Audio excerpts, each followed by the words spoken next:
नमस्कार। आज हम बात करेंगे कन्या पूजन की। नवरात्रि में सबसे अभिन्न कार्य है कन्या पूजन। हर व्यक्ति करता है लेकिन उसको नियम नहीं पता होते हैं, कैसे करना है, क्यों करना है, कब करना है, किस प्रकार से करना है। आज हम इसी पे चर्चा करने जा रहे हैं। दुर्गा पूजन का सबसे मुख्य पार्ट कहा जाए या सबसे जरूरी पार्ट कहा जाए कन्या पूजन, क्योंकि देवी पुराण की एक कथा में आया है कि इंद्रदेव जब स्वयं ब्रह्मा जी से पूछते हैं कि देवी को प्रसन्न करने का सबसे सरलतम उपाय क्या है, तो ब्रह्मा जी स्वयं कहते हैं कि देवी को जप करके, मंत्र करके, हवन करके, बलि देके जितना प्रसन्न किया जा सकता है उससे कहीं ज़्यादा प्रसन्न किया जा सकता है माता के कन्या का पूजन करके। अब कन्या के पूजन के क्या प्रकार हैं? कन्या 1 वर्ष की पूजनीय नहीं होती है। 2 वर्ष से कन्या के पूजन, 2 वर्ष से 10 वर्ष तक की कन्या का पूजन किया जाता है। कन्या पूजन के 4 प्रकार मुख्य तौर पे हैं जो मैं बता रहा हूँ। 4 प्रकार के जो पूजन हैं उसमें प्रथम प्रकार है प्रतिदिन एक कन्या का पूजन, अर्थात 9 दिनों में 9 कन्याओं का पूजन होता है। इस पूजन को करने से कल्याण एवं सौभाग्य की प्राप्ति होती है। दूसरा प्रकार है प्रथम दिन 1 कन्या, द्वितीय दिन 2 कन्या, तृतीय दिन 3 कन्या, इस तरीके से करते करते बढ़ती क्रम में 9 दिनों में 9 कन्याएं, अर्थात कि पूरे 9 दिनों में 45 कन्याओं का पूजन। इस प्रकार का पूजन करने से सुख, सुविधा एवं ऐश्वर्य की प्राप्ति होती है। तीसरा प्रकार आप कहें कि 9 दिनों तक 9 कन्याओं का पूजन, यानी कि प्रतिदिन 9 कन्याओं का पूजन अगर किया जाए, इससे 81 कन्याओं का पूजन होता है, तो पद, प्रतिष्ठा एवं भूमि की प्राप्ति होती है।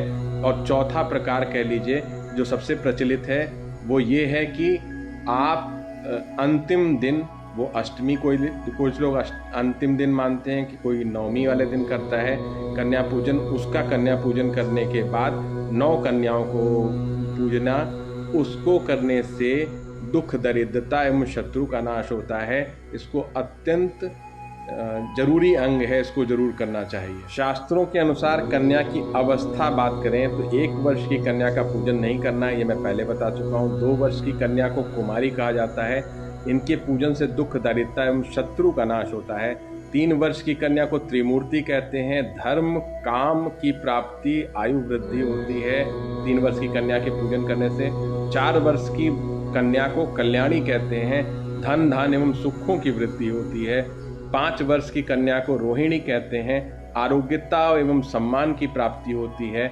6 वर्ष की कन्या को कालिका कहते हैं, विद्या एवं प्रतियोगिता में अगर सफलता पानी है तो 6 वर्षीय कन्या का पूजन करना है।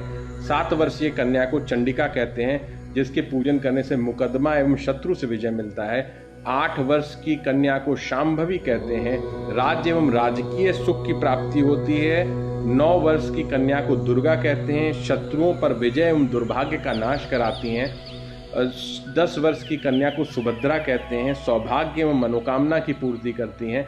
कन्याओं के पूजन के साथ बटुकों का पूजन भी किया जाता है, ये बहुत महत्वपूर्ण है। 2 बालकों का भी साथ में पूजन किया जाता है, एक को गणेश जी की जगह पर, दूसरे को बटुक भैरव के नाम पूजन किया जाता है। कहीं कहीं 3 बटुकों का भी नियम है, जिसमें एक हनुमान जी का स्वरूप कहलाता है, जिसको लोग लंगूर भी कहते हैं। तो इन 1, 2 अथवा 3 बटुकों की पूजन के बिना कन्या का पूजन अधूरा रहता है। कन्याओं को माता का स्वरूप समझकर ही पूजन करें, पूरे भक्ति भाव से।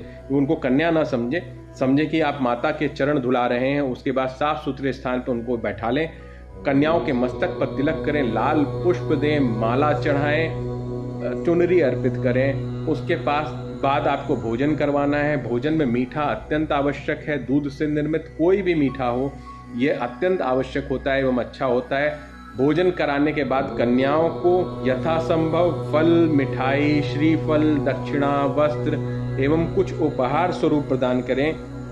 माता का स्वरूप है तो श्रृंगार सामग्री अगर आप उनको गिफ्ट के तौर पर देंगे तो बहुत ही शुभ माना जाता है। उसके बाद आप कन्याओं को थोड़ा थोड़ा अक्षत दे दें।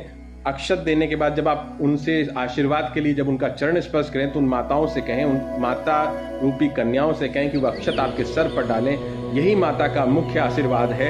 ये करने के बाद आप चरण छूने के बाद, उनसे आशीर्वाद लेने के बाद उनको विदा करें। इस तरीके से आप कन्या पूजन करें, आपको अत्यंत आनंद भी आएगा और साथ साथ ये शास्त्रोक्त नियम है, किसी भी तरीके से भटकाव में ना आए।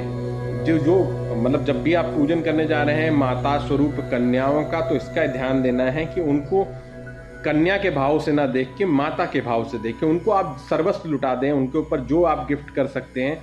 गिफ्ट में ये नहीं कि आप मतलब उसमें देखें, अगर आप कन्या को कराने जा रहे हैं भोजन, तो उसमें आप गिफ्टिंग करने समय बिल्कुल भी ना सोचें, संकोच ना करें। ये माताओं के निमित्त जाने वाला दान है, एक तरीके से दान पुण्य जिसे कहा जाए। डायरेक्ट माता, जब आप उनको गिफ्ट देते हैं, जो उनके चेहरे पे जो खुशी आती है वो साक्षात माता की खुशी होती है। इसलिए आप उनको जितना खुश करेंगे, माता उतने ही अच्छे मन से आपको, अच्छे भाव से आपको आशीर्वाद देकर जाएंगी। इस नवरात्र के लिए इतना ही। नमस्कार।